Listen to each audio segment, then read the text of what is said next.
There was a man who lived his entire life dissatisfied. From the outside, he had everything a person could want. He had a comfortable home, a loving family, work that provided for his needs. But inside, he felt a constant, gnawing emptiness. It was a sense that something was missing, that he was not enough, that he had not yet achieved the thing that would finally make him feel whole. He looked around and saw that other people seemed to have it. The rich merchant had a smile of contentment. A traveling monk had a peace in his eyes. The farmer with his simple life had a quiet joy. The man wanted that. He wanted to feel complete. So he began to chase it. He decided the thing he was missing was wealth. If he had more money, the emptiness would be filled. He worked longer hours, took on more risk, pushed his body and mind to exhaustion. He accumulated more. But the emptiness remained. It was still there, a hollow space in his chest that no amount of coin could fill. Then he decided it was recognition. He needed people to see him, to admire him, to speak his name with respect. He gave speeches, joined councils, sought positions of honor. People clapped for him. They praised him. But as soon as the applause faded, the emptiness was right there, waiting for him, as vast as ever. Then he decided it was love. He poured all his energy into his family, demanding that their affection and approval fill the void. But they were human, flawed, and busy. They could not give him what he did not have himself. His demands pushed them away.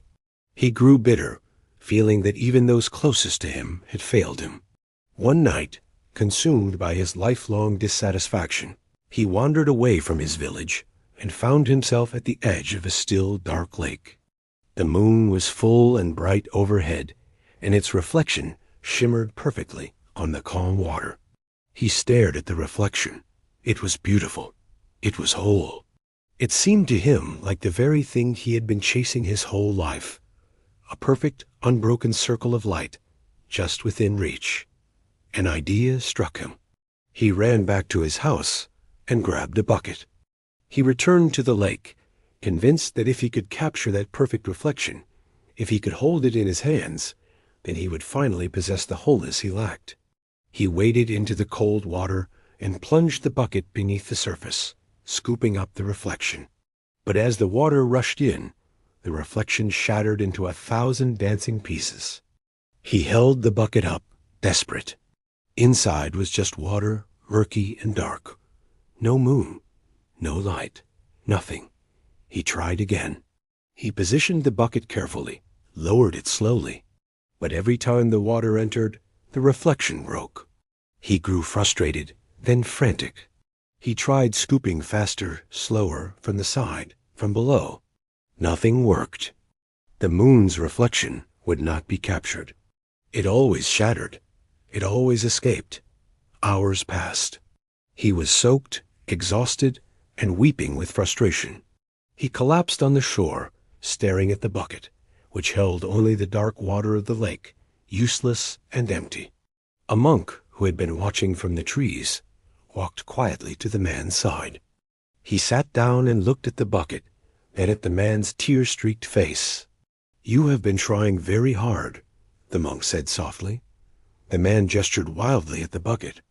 "I just want to catch it. I want to hold it, but it always breaks. I can never get it right." The monk smiled gently and pointed upward. "Look," he said. The man looked up. There, in the vast sky, hung the moon. It was full and radiant. It was whole. It had not shattered. It had not escaped.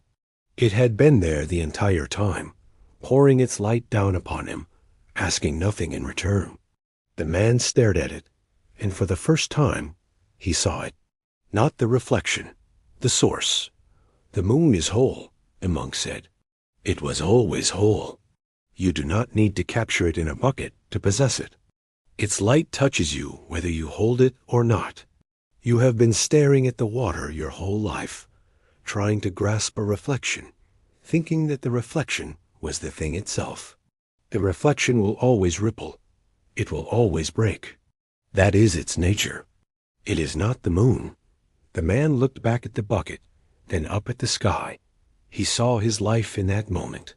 He had been chasing reflections. Wealth was not the source of contentment. It was just a reflection of it. Recognition was not the source of worth. It was a pale shimmer. The approval of others was not the source of love. It was a broken image on troubled water.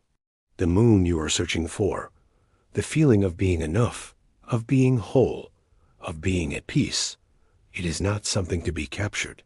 It is something to be looked at. It is already there. It is already yours.